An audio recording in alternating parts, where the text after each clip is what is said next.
What's up, y'all? Merry Christmas, Happy Hanukkah, Happy Kwanzaa, season's greetings, whatever you celebrate.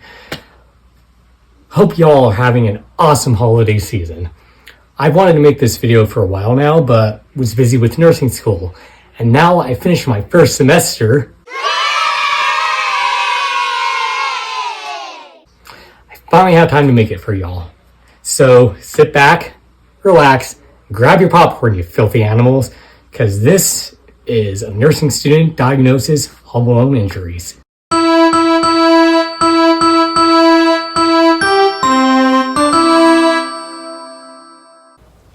It's Santa Claus and it's Elf. Scene.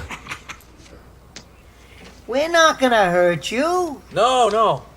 Got some nice presents for you. Be a good little fella now and open the door.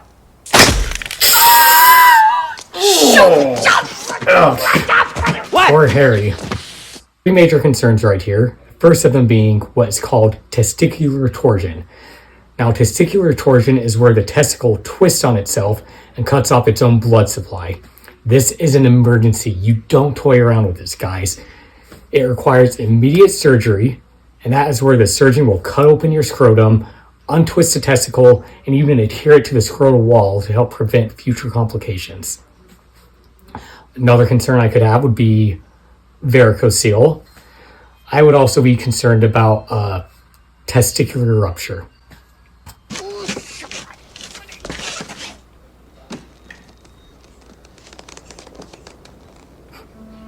I love his smile.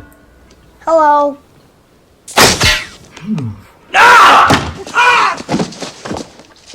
Even with air guns, I would still be concerned, especially being that he was shot point blank.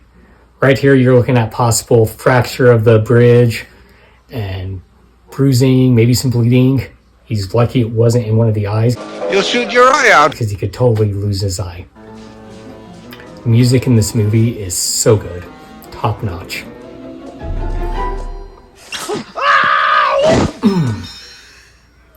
That's gotta hurt. Alright, so right here, Harry got the wind knocked out of him, and he probably stunned his diaphragm, so he's not going to breathe in for a moment. I'd also be concerned about any damage to the back, maybe possible fractured ribs in the back. Also, I'd be concerned about him hitting the back of his head, causing some brain damage. All this can be scary business, guys.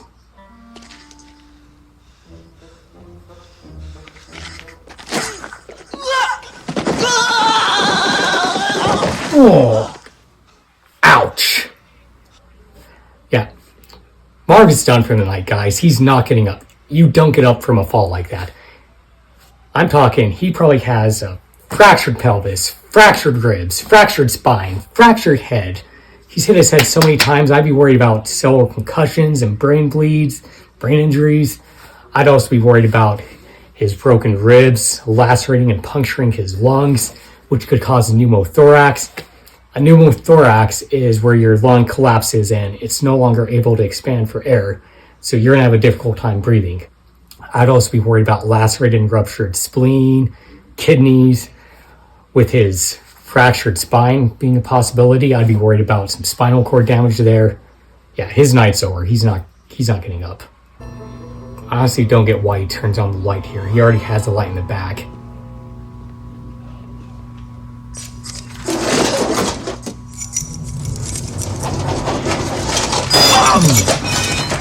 Ouch. I have to say, I love that he has the iron print on his face. So right here, let's start with the burn from the iron. That looks like what I would say is first degree, maybe probably a second degree burn. Now with burns, you have a first degree burn, which is a very superficial burn. You can think maybe a sunburn. That's like a first degree burn. Second degree burns is when it's a little more deep into the skin. You can probably get blistering and scarring from these burns. They can be pretty painful.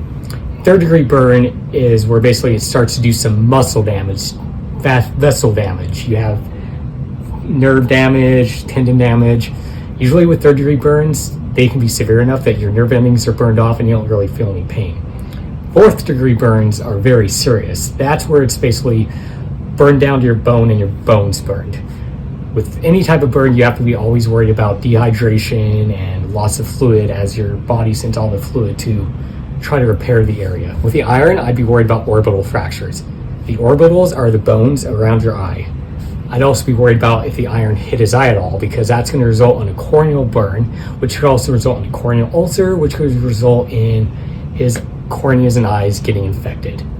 Trust me, you don't want to get an eye infection. They're nasty, nasty things.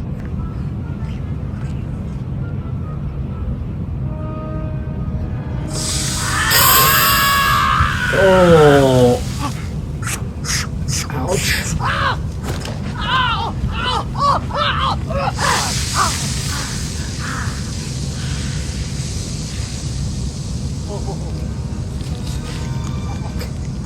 Side note, I have to say I love the detail in this movie. The director did a great job.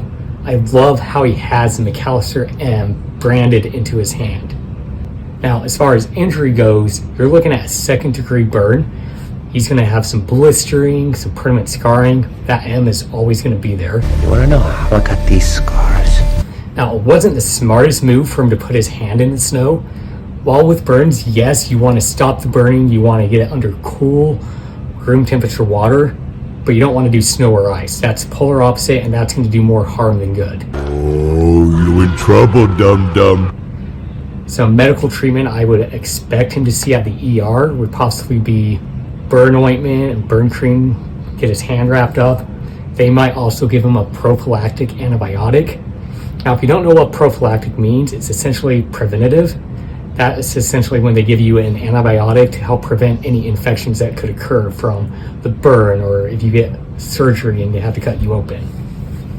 Yes! Jeez, Kevin is sadistic.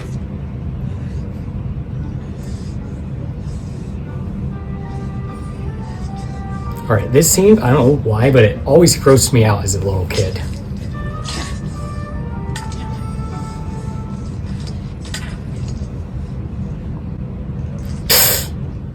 Ouch. Just like The Quiet Place.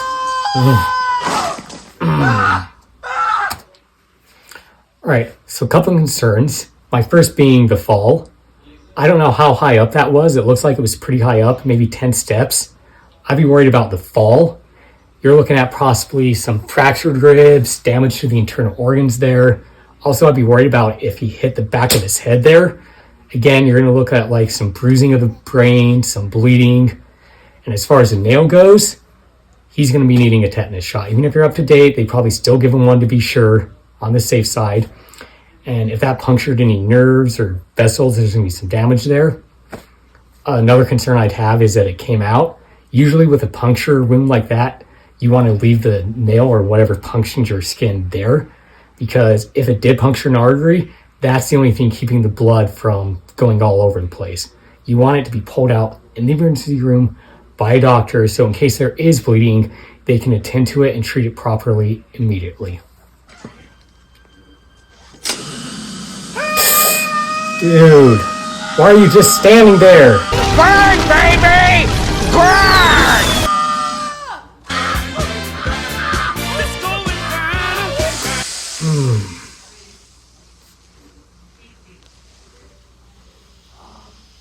That doesn't look good. Alright, so we're very likely looking at a third-degree burn here, especially given the fact that he just stood there in the flamethrower for several seconds before he even moved to start to put it out. He's definitely going to need a skin graft, get some treatment, get that bandage and wrapped up. And as they have to go and remove those synthetic fibers that have melted to his head, it's going to be very painful. I don't get how he doesn't see the ornaments right there. I'm gonna do it, dude!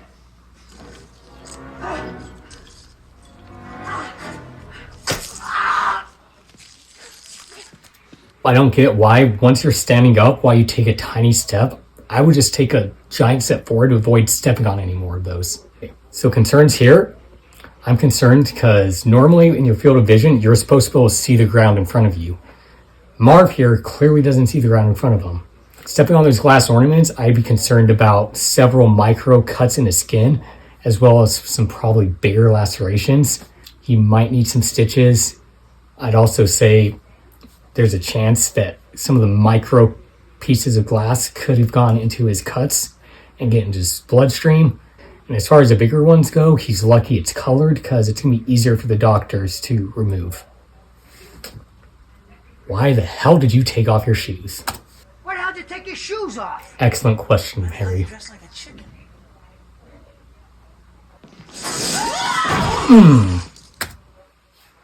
Oh, okay. Looking by the way they fell, it looks like they all fell mainly on their lower back. I'd be concerned about any fractures to the lower part of their spine. I'd be worried about damages to their kidneys. I'd also be worried about their heads, again, hitting the back of the floor. Head injuries are serious, guys. Don't mess around with them. Oh! Okay, so that's actually my first time noticing that spot there, is when Harry steps on Marv. I don't know how much Harry weighs. Probably, what, $150 maybe, give or take? Let's say he weighs $150. That's 150 pounds right there stepping onto Marv's organs. You're looking at possible perforation of the bowels, some ruptured organs maybe. Now, with a ruptured bowel, what they do is they have to cut you open and they have to go in and sew that bowel back up. And a lot of times when you have an open gut surgery like that, what they do is they have a wound vac, and that kind of helps the wound heal from the inside out. It helps suck up any possible bacteria and such to help prevent any infections from happening as you heal.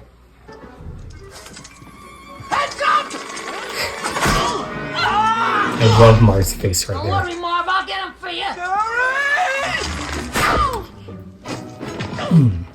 Alright, so right here for Harry and Marv, there's several concerns that could be going on right here. In fact, they very likely could just be dead. Those paint cans both probably weigh about 10 pounds each, and given how hard and fast we're throwing, there's a lot of energy behind them. As they hit their faces, they're going to have fractured noses, fractured orbitals. There's a lot of blood vessels and nerve endings there that are going to sustain some damage. I'd also be worried about their heads and their brains. Your brain sits in what's called cerebral spinal fluid, or CSF. That helps insulate the brain. Now, as their heads are hit, the front of their brains are going to hit the front of their skulls, and as they hit the ground, their head may stop moving, but the brain still keeps on going, and the back of the brain is going to be hit. This is what can be called coup-counter-coup, which is essentially when the brain is hit on the side of impact, and then it hits itself again on the opposite side of the impact. Some complications you could get from brain injuries like these are cerebral hematoma and cerebral edema. Those are both fancy words for brain bleeds and brain swelling, respectively. When they get to the ER, it's very likely that they have that cerebral edema. What the doctors are going to do to help alleviate the pressure from the swelling is a craniotomy. Now, a craniotomy is when a neurosurgeon takes a drill and drills some holes in your skull to help alleviate some of that pressure off the brain. Now, if you don't treat this right away or get the proper care, you're going to get what's called a brain herniation. Now, a herniation is when there's a hole somewhere in your body and an organ is protruding through that hole. Hernias are most commonly happen in the abdomen, where you have your intestines herniating through a hole in the abdomen that's not supposed to be there. In the case of the brain herniation, it's probably happening in what's called the foramen magnum. The foramen magnum is a skull at the base of your skull right here. That's what your brainstem and your spinal cord both go through, and it's also where your spine connects to your skull. If a brain herniation happens, it's irreversible, you're done, you're brain dead, you're a vegetable. Oh, I hate spiders.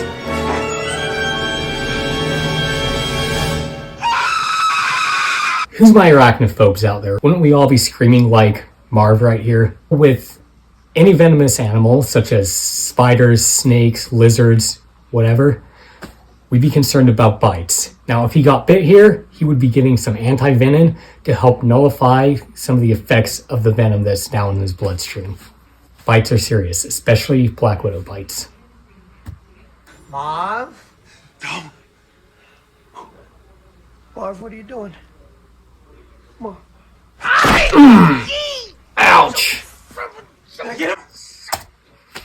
Alright, poor Harry here 100% has fractures of his ribs. He possibly has lacerations of the lungs and heart and a pneumothorax. One thing I'd be very concerned about would be right here, you have the apex of your heart just below your nipple. It can also be called the PMI, or the point of maximal impulse. If you hit that at just the right time as the heart is beating, it can stop your heart.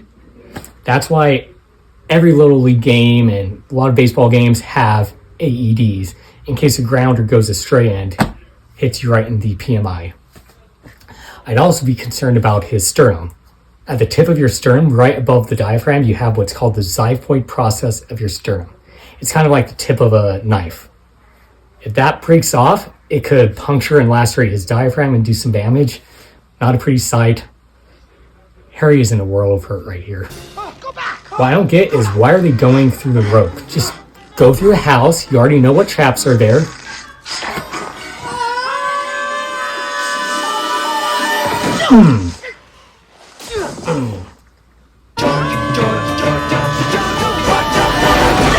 Alright, so again, I'd be concerned about fractured ribs, laceration of the lung and heart, and probably some serious organ damage. They most likely have these injuries. When your body hits a brick wall like that, it doesn't matter if your body stops, your organs are still carrying all that momentum and energy, and they're going to hit against the wall of your chest and absorb all that energy, sustaining some serious damage. They probably also sustain even more damage when their backs hit the ground, probably hit their heads too. These guys are superheroes. Boom! Boom! Down goes Frazier.